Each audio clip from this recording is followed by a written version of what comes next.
पिछले भाग में बिजली का झटका लगने से ललिता नीचे गिर पड़ी। आज ये स्विच बोर्ड सीधे बिजली से कैसे जुड़ गया? ऐसा तो पहले कभी नहीं हुआ। उसने पूछा। माँ बेटी ने ऐसे दिखाया जैसे कि कुछ हुआ ही ना हो। स्वाति उनका चिल्लाना सुनकर अपने कमरे से बाहर निकल कर आई। जब तक मैं इस बोर्ड की मरम्मत ना कर दूं इसे कोई नहीं छुएगा। वो बाहर चला गया। जब स्वाति ने देखा तो अपने मन में, जब मैंने छुआ था तो झटका नहीं लगा, इन्हें कैसे लग गया? बुरे कर्मों की सजा मिली है। ये सोचकर वो वहां से अपने कमरे में चली गई। इस बीच लक्ष्मी ने अपनी माँ को दिलासा दिया। माँ, ऐसे कैसे हो गया? हम चाहते थे कुछ और हो कुछ और ही गया। मैं भी वही सोच रही हूँ। मुझे नहीं पता, शायद मेरे कर्म ही ऐसे हैं। इतना दर्द है कि मेरे पैर भी चलने में मेरा साथ नहीं दे रहे। ललिता दर्द में कराह रही थी। फिर लक्ष्मी, आपकी किस्मत फिर भी अच्छी है कि राम सही समय पर आ गए, नहीं तो इस समय तक तो आपका राम नाम सत्य हो चुका होता। ये सुनकर ललिता चौंक गई। हे भगवान, ये तो सच है कि अगर राम समय पर नहीं आता तो ये बिजली का झटका मुझे कौवे की तरह काला कर देता। भगवान की कृपा है कि सब ठीक है। फिर लक्ष्मी ने कहा, माँ जल्दी आओ और स्विच बोर्ड को पहले जैसा कर दो। अगर उन्हें पता चला कि हमने तार जोड़ दिया था तो बड़ी मुसीबत हो जाएगी। उसने धीरे से कहा। तब ललिता, हाँ जाती हूँ, नहीं तो बड़ी गड़बड़ हो जाएगी। वो तुरंत गई और स्विच बोर्ड को फिर से पहले जैसा कर दिया। फिर वो ऐसे चुप हो गई जैसे कि उसे कुछ भी पता नहीं है। इस बीच राम एक इलेक्ट्रिशियन को ले आया। जब वो सब जांच कर रहा था, लक्ष्मी और ललिता छुपकर देख रहे थे। सारे कनेक्शंस देखने के बाद इलेक्ट्रिशियन ने कहा, सब कुछ ठीक है बाबूजी, कनेक्शन तो सभी सही है। उसका ऐसा कहते ही लक्ष्मी और ललिता ने राहत की सांस ली।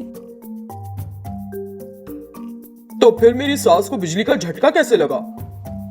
ऐसा होना तो नहीं चाहिए बाबूजी, यहाँ तो मुझे सब ठीक लग रहा है। मतलब अपने कर्म बीच बीच में भुगतती रहेंगी ये दोनों। उसने फिर इलेक्ट्रिशियन को भेज दिया। फिर वो तुरंत अपनी बेटी से बात करने उसके कमरे में गया। मेरी प्यारी बिटिया, क्या कर रही हो? कुछ नहीं बाबा, बोर हो रही थी। एक किताब पढ़ रही हूँ और समझने की कोशिश कर रही हूँ एक कॉन्सेप्ट। अच्छा बिटिया, मैं तुम्हें बताने आया था कि स्विच बोर्ड को सावधानी से छूना, वो थोड़ा अजीब तरीके का हो रहा है। उसकी बात सुनकर स्वाति ने कहा, हाँ पिताजी, पहले सौतेली माँ और उनकी माँ ने मुझे उस स्विच को शुरू करने के लिए कहा। मैंने स्विच ऑन किया और कमरे में आ गई। मुझे तो कुछ नहीं हुआ। फिर अचानक उनकी मम्मी को कैसे झटका लग गया। राम ने ये सुना तो, ओह, उन्होंने तुमको मोटर स्विच ऑन करने के लिए क्यों कहा था? मुझे नहीं पता। मैं उसे चालू करके फौरन अपने कमरे में आ गई। फिर उन्होंने तुरंत उसे बंद क्यों करना चाहा और झटका क्यों लगा? स्वाति की बात सुनने के बाद राम के मन में शक पैदा हो गया कि ललिता ने ये सब किया है। ठीक है, जब मैं घर पर नहीं हूँ तो सावधान रहा करो। राम ने ऐसा कहा तो, अब क्या हो गया पापा, आपने ऐसा क्यों कहा? कुछ नहीं प्यारी बेटी, सावधान रहना बेहतर है ना, बस इसीलिए कहा ऐसा। स्वाति ने सिर हिलाकर ठीक है कहा। वो तो सब ठीक है पापा, लेकिन मुझे अपने छोटे भाई के साथ खेलने का बहुत दिल करता है। ठीक है, मैं अभी जाकर लेकर आता हूँ उसे। उसने जाकर बच्चे को ले लिया। लक्ष्मी ने देखा, कहाँ ले जा रहे हो उसे? कहीं नहीं, खेलूंगा उसके साथ। उसने बच्चे को उठाया और उसे खिलाते हुए स्वाति के कमरे में ले गया। स्वाति अपने छोटे भाई को देखने के लिए बहुत लालायित थी और उस दिन वो अपने छोटे भाई के साथ खूब खेली। राम उन दोनों को साथ देखकर बहुत भावुक हो गया। जब ये दोनों इस तरह एक साथ खेल रहे होते हैं तो देखने के लिए दो आंखें कम पड़ती हैं। भगवान, उन दोनों के बीच का बंधन हमेशा ऐसा ही रखना। मैं जिंदा रहूं ना रहूं, ध्यान रखना कि ये बहन भाई का रिश्ता खुशहाल रहे। उसने उन दोनों को देखा और राहत की सांस ली। एक सुंदर गांव था। उस गांव में एक बाप बेटी रहते थे। नागैया नाम के आदमी की एक बेटी थी जिसका नाम था शारदा।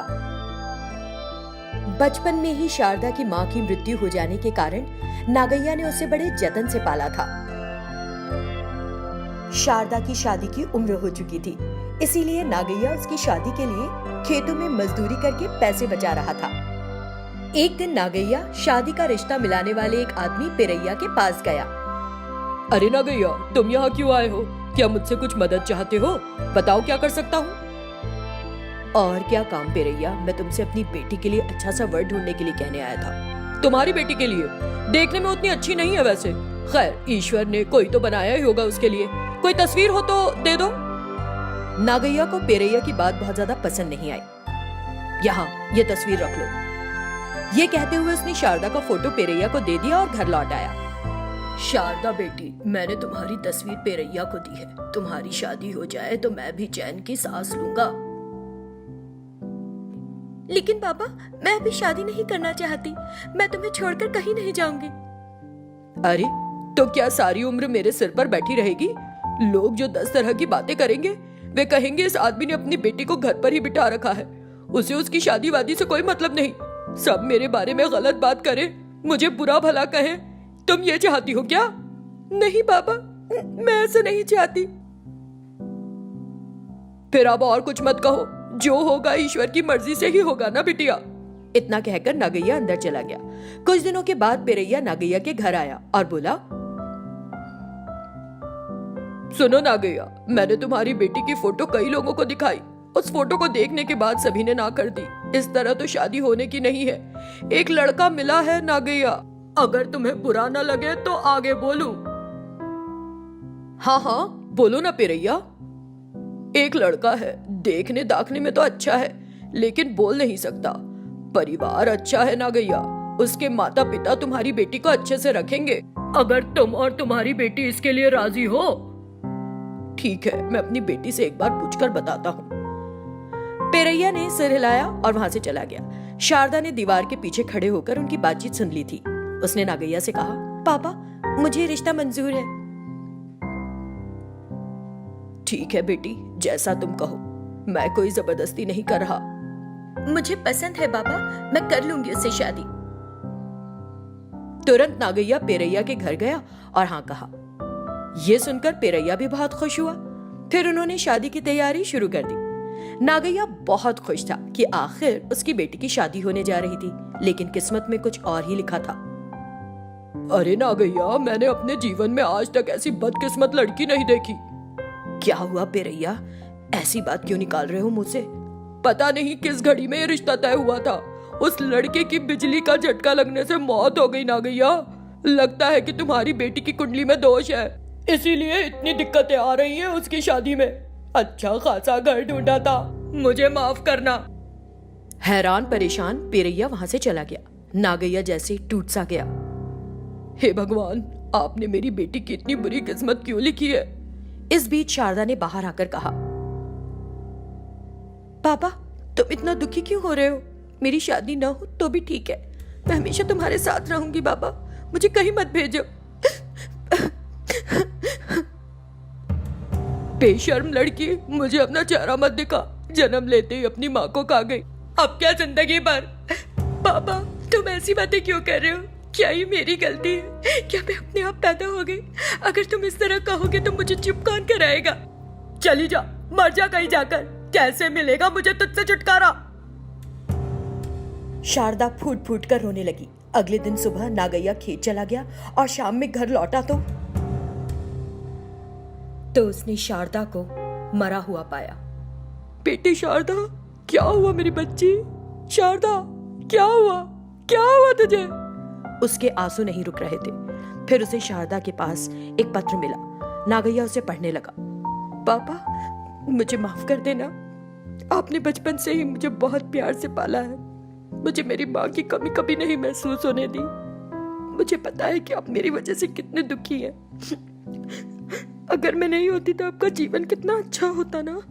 आपने दूसरी शादी कर ली होती और आराम से रह रहे होते, लेकिन मेरी वजह से आपने दूसरी शादी नहीं की।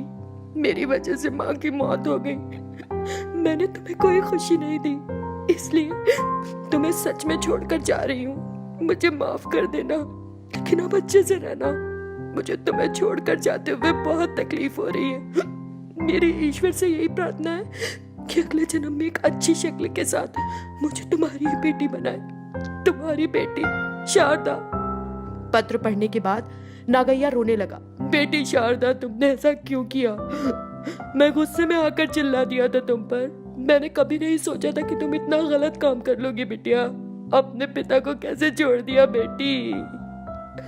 मैंने गलत बात कहकर बहुत बड़ा अपराध कर दिया बिटिया। तुम ही तो मेरी दुनिया थी, सब कुछ थी मेरे लिए। मुझे तुम में कभी कोई कमी नहीं दिखाई थी बिटिया। मैंने कभी नहीं सोचा था कि तुम्हें अपने बाबा का गुस्सा इस कदर चोट पहुंचाएगा। जब तुम ही नहीं तो मैं अब क्या करूंगा, किसके लिए जीऊंगा?